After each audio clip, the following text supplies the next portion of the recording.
Olá pessoal, tudo bem? E nesse In The Money de hoje a gente vai falar a respeito dessa alta da Selic e o que pode afetar nos nossos investimentos. Então confira, o vídeo está bem bacana, vai até o final. E é isso aí, roda a vinheta.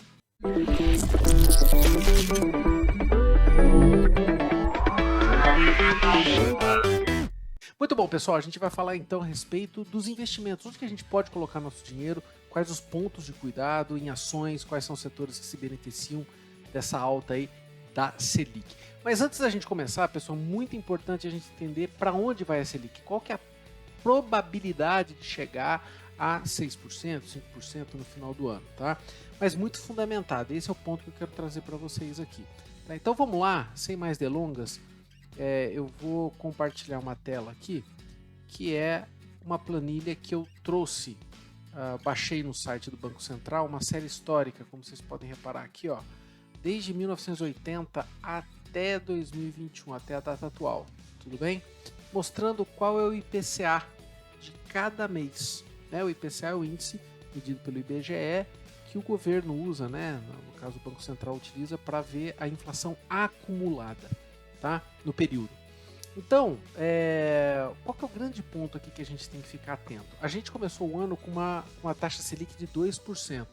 Né, e a gente já está em 3,5%, então de 2 ela foi para 2,75 numa reunião do Copom, na última reunião agora em maio foi para 3,5, ou seja, aumentou mais 0,75, e a tendência é que ela siga crescendo. Poxa, Thiago, mas por que você está falando tendência e por que a gente está contextualizando isso aí, pessoal? Para não ficar no achismo, né?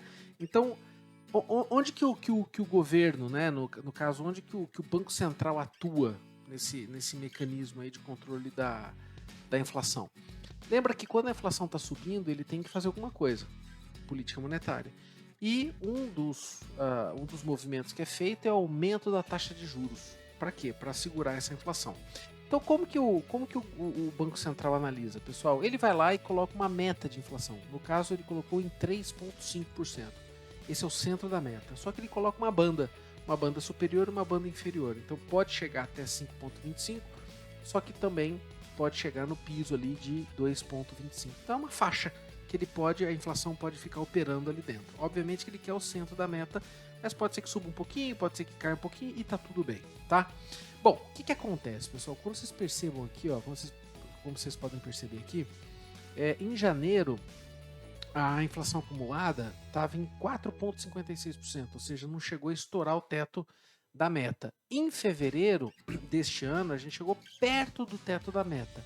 E em março já estourou o teto da meta. Tá? Então, ele deu lá 6,10%, por isso está em vermelho aqui. E aí você fala assim, bom, Thiago, mas por que você está falando que pode ser que continue subindo? Pessoal, percebam que esses meses em amarelo são as reuniões do Copom. Então, maio já teve, onde o Copom aumentou para 3,5. Eu vou colocar em amarelo aqui para marcar que já era, tá? Só que vai ter uma reunião em junho, em agosto, em setembro, outubro e dezembro. E aqui são as previsões que eu tô colocando aqui que a gente pode chegar até 6% no ano. Por que isso, pessoal? Porque o Banco Central ele precisa intervir, ele não pode deixar a inflação descontrolar, ele precisa cumprir com o que ele tem. Ele não botou lá um teto de 5,25?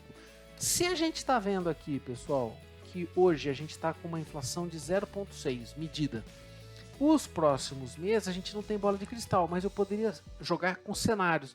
Vamos jogar um cenário hipotético de 0%, ou seja, melhor cenário possível, não tem inflação no país. Mesmo não tendo nos meses de maio, junho até dezembro, percebam que a gente estoura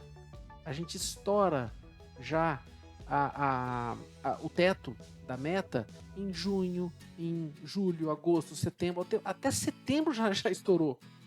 Mesmo considerando zero, que é hipotético ou seja, claro que vai ter inflação.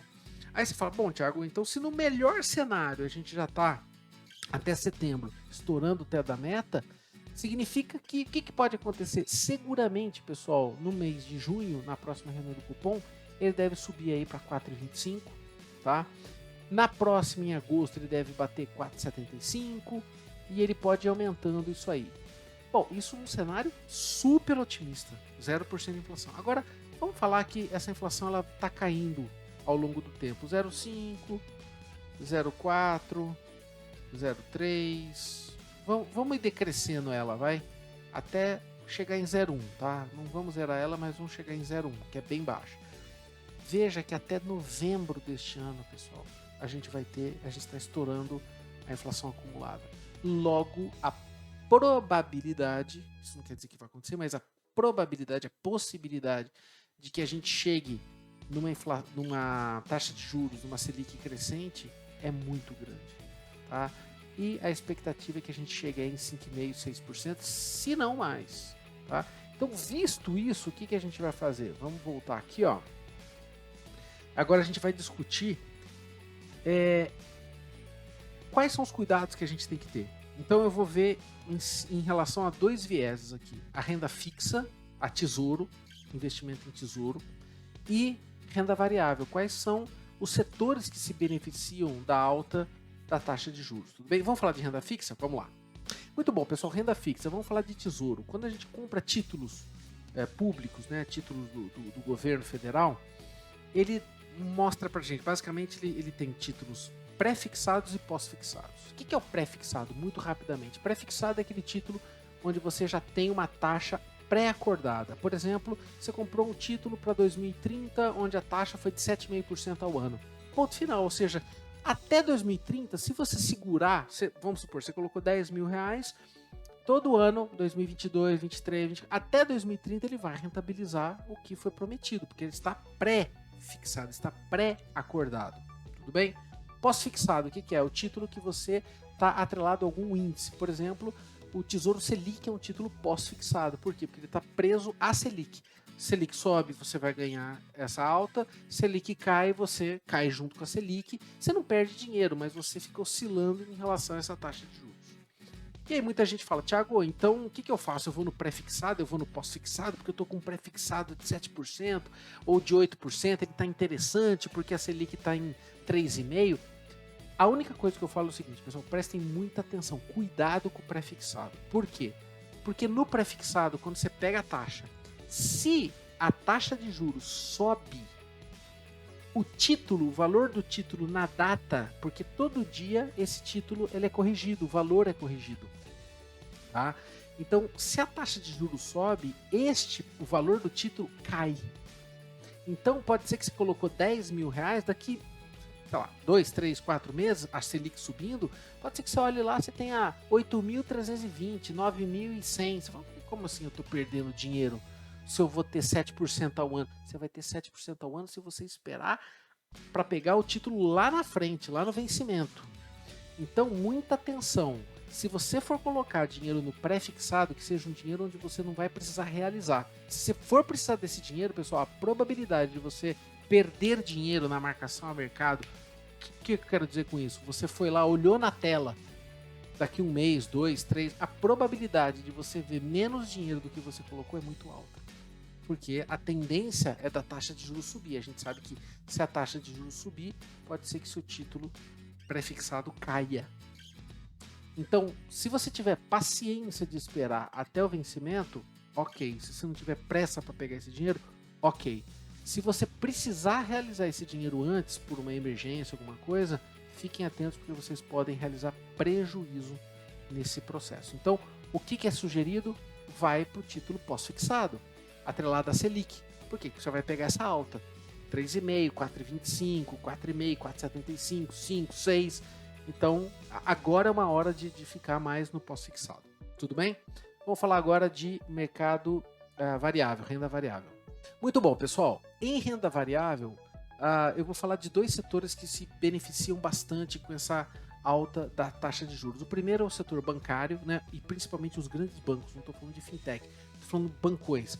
Vale dizer aqui que não é uma recomendação de investimento, né? Mas quais são os bancões aí que estão listados em bolsa? Itaú, Banco do Brasil, Santander, Bradesco, né? São bancos parrudos aí. Por que eles ganham? Por que eles se beneficiam da alta da Selic, pessoal? Porque existe o spread bancário. O que é o spread bancário? É a diferença que o banco faz quando ele empresta o teu dinheiro e quando ele empresta para alguém e quando ele pega emprestado. Então imagina o seguinte, você foi lá e falou assim, banco, eu tenho 50 mil reais aqui, Ele fala, ó, te pago X% por isso. Entrou 50 mil no caixa dele.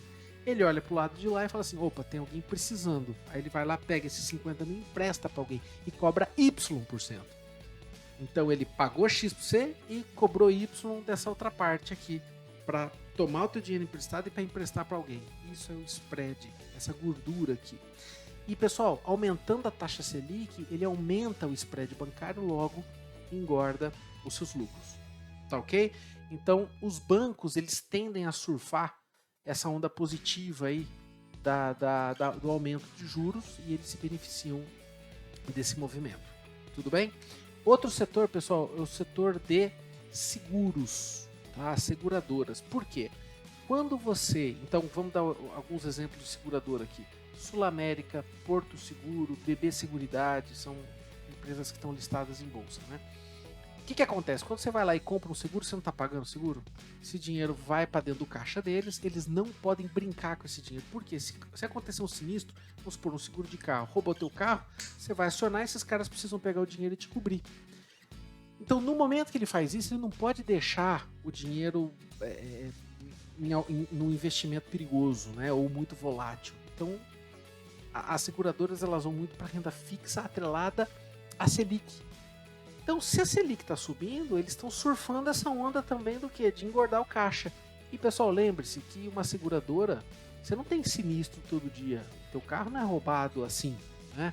Então, muito do dinheiro que entra está no caixa deles, rentabilizando, e com a subida da Selic, eles vão aproveitar essa onda aí positiva.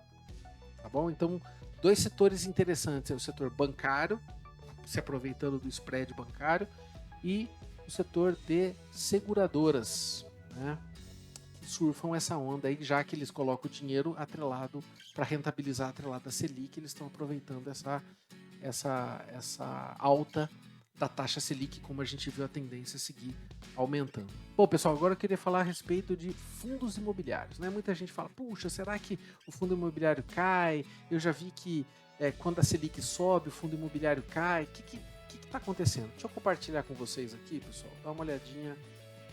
Olha só, existe uma relação negativa, uma correlação negativa entre a taxa Selic, essa que está aqui em azulzinho, e o IFIX. O que é o IFIX? É o índice que mede os fundos imobiliários, tá? Então perceba o seguinte, que quando a taxa Selic cai, o IFIX sobe. Quando a taxa Selic sobe, o IFIX cai.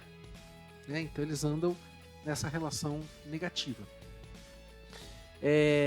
Mas o que acontece, pessoal? Qual que é o grande ponto aqui? Inclusive eu tenho investimento em fundo imobiliário e eu acho que eles não vão ser severamente afetados aí. Por quê? Um recente estudo feito pelo BTG mostrou que a média dos dividendos pagos pelos fundos imobiliários ficam na casa aí de 7,5% ao ano. Bom, se a gente tem hoje está em 3,5% a Selic, e pode chegar até 6, 6,5%, 7%, a gente não sabe, ou seja, pode ser que bata lá, né? A visão é que chegue a 6% aí no final do ano. Assim mesmo, ele fica mais convidativo do que você pegar aqui a Selic. Concorda? Entre eu colocar 3,5% na Selic, 4, 5, 6 e colocar num fundo imobiliário que vai me pagar dividendos 7,5%, 8%, existem fundos imobiliários que pagam mais ainda, 10, 12, 15% ao ano, né? Vale mais a pena eu ir para os fundos imobiliários. Então, apesar de ter isso, pode ser sim que o valor patrimonial de alguns fundos,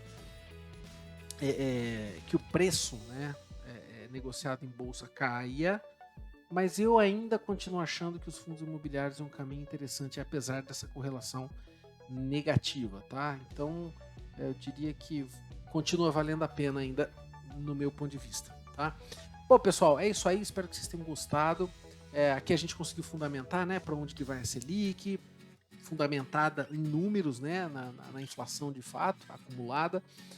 Falamos então de renda fixa, ponto de atenção para os títulos pré-fixados.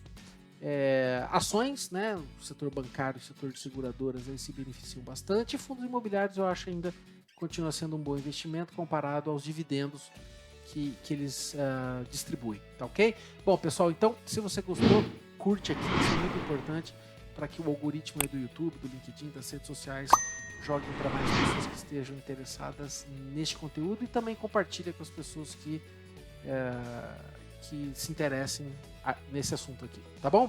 Bom, é isso aí, até o próximo In The Money.